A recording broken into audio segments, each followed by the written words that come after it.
Students, मैं हूं मोहम्मद रमज़ान अनवर। आज का हमारा टॉपिक जो है वो फॉर लूप का 12.20 प्रोग्राम है। इस प्रोग्राम की अगर हम स्टेटमेंट को देखें तो हमारे पास जो स्टेटमेंट है वो कुछ यूं है कि write a program that input a number. आपने एक इनपुट करना है नंबर को फ्रॉम द यूज़र। वो जो नंबर है वो आपने यूज़र से इनपुट कराना है and display the factorial of that number. आपने उसका फैक्टोरियल फाइंड करना है। अगर आप फैक्टोरियल के कॉन्सेप्ट को हम थोड़ा सा समझने की कोशिश करें तो कुछ इस तरह से, मैं 4 का फैक्टोरियल लेना चाहता हूं तो 4 के अंदर जो भी वैल्यूज होंगी 4 3 2 1, हम इनको आपस में क्या कर देंगे, इनको आपस में हम मल्टीप्लाई कर देंगे तो अपने पास फैक्टोरियल आ जाएगा। अगर हम इनको मल्टीप्लाई करें तो 4 को 3 के साथ करें तो 12 आता है, 12 को 2 के साथ करें तो 24 आता है, 24 को 1 के साथ करें तो अपने पास जो आंसर आता है वो 24 ही आता है। तो ये है 4 का फैक्टोरियल। तो इसी तरह से हमने यूजर से कोई भी नंबर लेना है, उसका हमने फैक्टोरियल फाइंड करना है। तो चलिए स्टार्ट करते हैं। आपको पता है कि जब हम प्रोग्राम को स्टार्ट करते हैं तो सबसे पहले हम हेडर फाइल्स को इंक्लूड करते हैं। तो यहाँ पर सबसे पहले हेडर फाइल को इंक्लूड करेंगे, hash include studio dot H.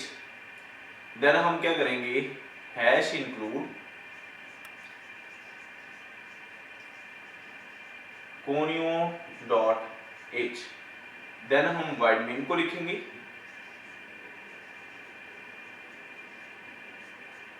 इसके साथ हम कर्ली ब्रैकेट को स्टार्ट करेंगे।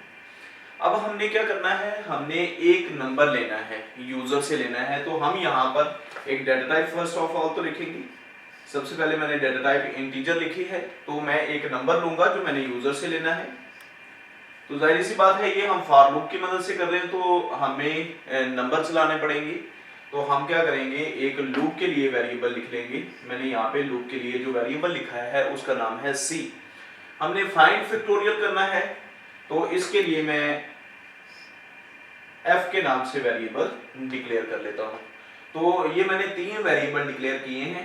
ये नंबर जो है ये हम यूजर से लेंगे, ये अपने पास जो वेरिएबल है इसको हम लूप के लिए इस्तेमाल करेंगे और देन फैक्टोरियल फाइंड करने के लिए, यानी कि फैक्टोरियल के लिए जो मैंने वैल्यू को डिस्प्ले करवाना है उसके लिए जो मैंने वेरिएबल डिक्लेयर किया है यहाँ पे वो f के नाम से है। तो अब सबसे पहले हम स्टेप बाय स्टेप चलेंगे। सबसे पहले मैं फैक्टोरियल को वैल्यू असाइन कर देता हूँ। मैंने इसको 1 असाइन कर दिया है। अब मैं n को यूजर से लेना है। जब हम n किसी भी नंबर को यूजर से लेते हैं तो फिर हम स्कैनर फंक्शन का इस्तेमाल करते हैं। तो यहाँ पर मैं चाहता हूँ कि स्क्रीन के ऊपर लिखा हुआ है इंटर अ नंबर, तो उसके लिए मैं printf फंक्शन का इस्तेमाल करूंगा। printf, यहाँ पर मैं सबसे पहले यूजर से कहूंगा इंटर अ नंबर।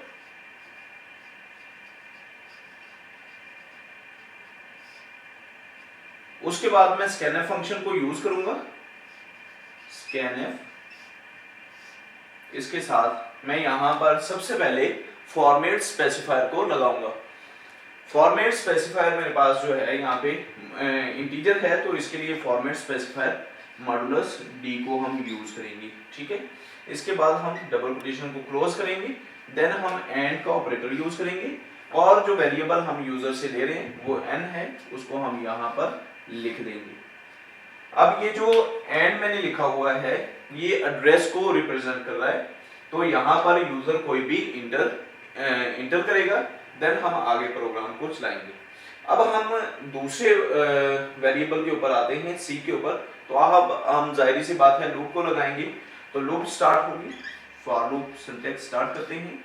सबसे पहले इनिशियलाइजेशन होती है तो सी को मैं वैल्यू दे देता हूँ 1 और सी लूप है, इसको हम लूप के लिए यूज कर रहे हैं।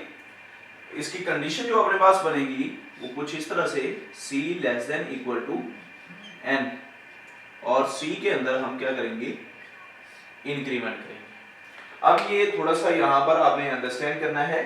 यहाँ पर मैंने क्या किया है, सी को लूप को वैल्यू 1 असाइन की है। आगे मैंने लिखा है loop less than equal to n. N वो वाला नंबर है जो यहाँ पर यूजर ने इंटर किया हुआ है। फर्ज कर लें कि यहाँ पर यूजर जो है उसने 4 इंटर कर दिया है, तो यहाँ पर अपने पास 1 है, 1 less than equal to 4। Suppose कर रहे हैं यहाँ पे यूजर ने 4 इंटर किया है, तो 1 less than equal to 4 condition true है। जब कंडीशन ट्रू होती है तो कंट्रोल लूप की बॉडी के अंदर मूव करता है। तो हम यहाँ पर इसकी बॉडी को लिखते हैं। बॉडी में मैं यहाँ पर f मल्टीप्लाई बाय c कर देता हूँ और इसको स्टोर कर देता हूँ f के अंदर। ये अपने पास फैक्टोरियल के लिए लिया गया वेरिएबल है, ये अपने पास लूप के लिए लिया गया वेरिएबल है। अगर हम इसको गौर करें थोड़ा सा, तो f की वैल्यू मुझे यहाँ पर 1 दिखाई दे रही है और यहाँ पर लूप की वैल्यू 1 नजर आ रही है।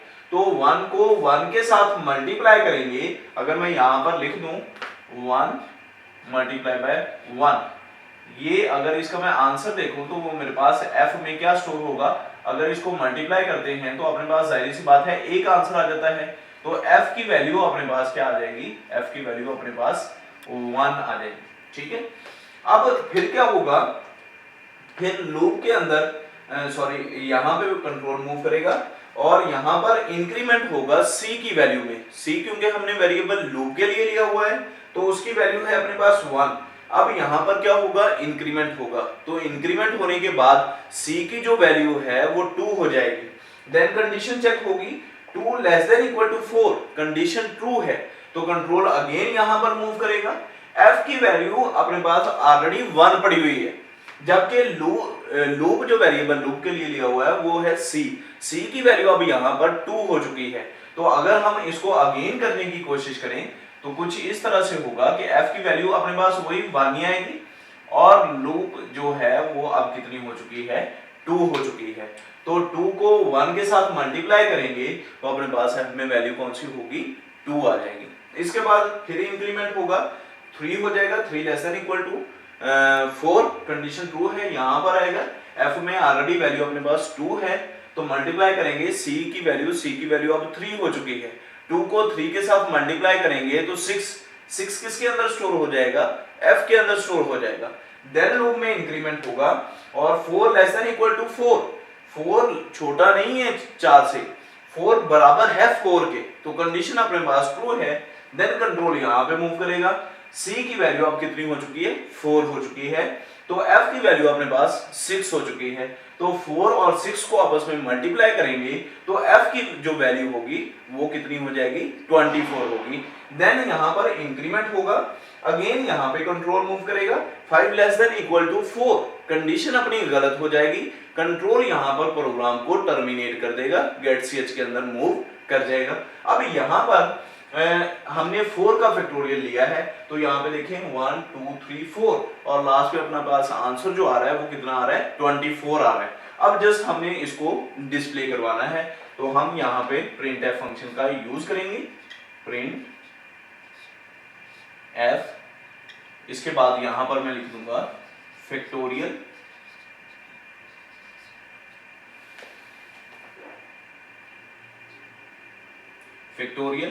Of modulus d is modulus d। आगे मैं क्या लगाऊंगा, आगे मैं नंबर को लिखूंगा, देन मैं f को लिखूंगा। ये अपने पास n आ जाएगा और ये अपने पास ये मतलब नंबर आ जाएगा और यहाँ पर उसका फैक्टोरियल जो भी वैल्यू उसकी आएगी। उसके बाद हम लास्ट के ऊपर स्क्रीन के ऊपर अपने आंसर को देखने के लिए लास्ट के ऊपर हम क्या करेंगे, गेट ch फंक्शन को यूज करेंगे और लास्ट के ऊपर कर्ली ब्रैकेट को क्लोज करेंगे। तो अब हम इसी प्रोग्राम को प्रैक्टिकली रन करके देखते हैं कि आया कि ये जो प्रोग्राम हमने लिखा है फैक्टोरियल के लिए वो प्रॉपरली काम भी कर रहा है या नहीं कर रहा। चलो बंद कर। जी स्टूडेंट, तो अब हम जैसा कि अभी प्रोग्राम किया है हमने फैक्टोरियल वाला प्रोग्राम, तो अब उसको हम एग्जीक्यूट करके देखते हैं।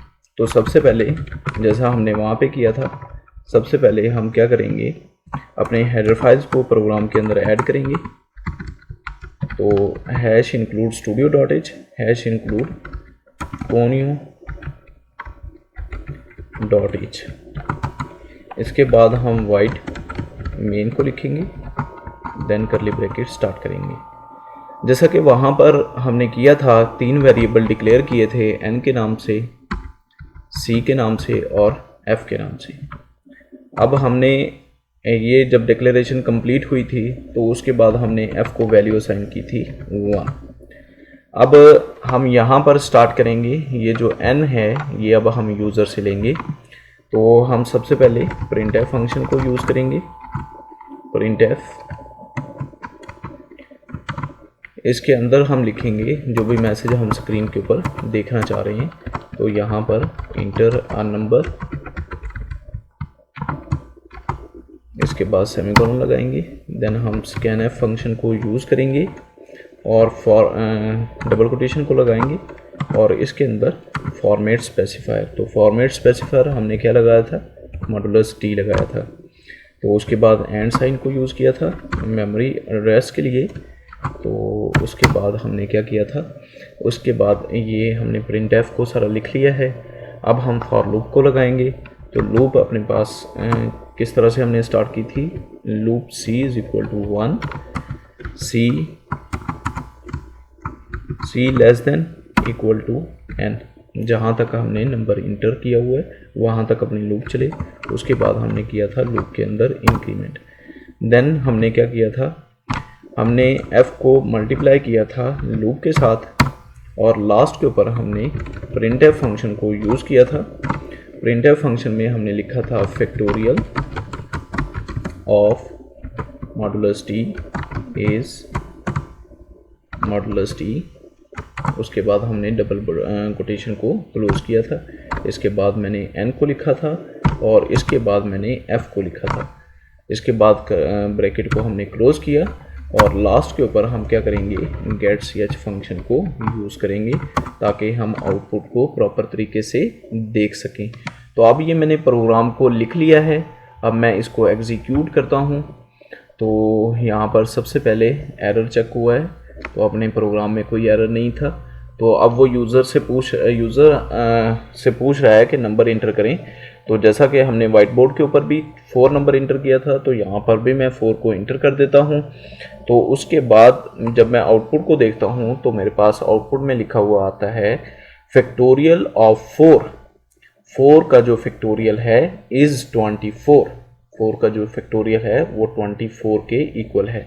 अगर मैं यहाँ पर इसको दोबारा से देखता हूँ, दोबारा से इसको ओपन कर लेता हूँ और देन इसको एग्जीक्यूट करता हूँ। मैं चाहता हूँ कि मैंने 5 का फैक्टोरियल लेना है।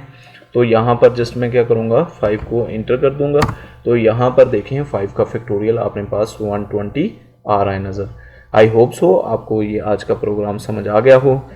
अगर आपको हमारी वीडियोस पसंद आ रही हैं तो आप हमारे चैनल को सब्सक्राइब करना, लाइक करना और शेयर करना मत भूलिएगा। अल्लाह हाफिज़।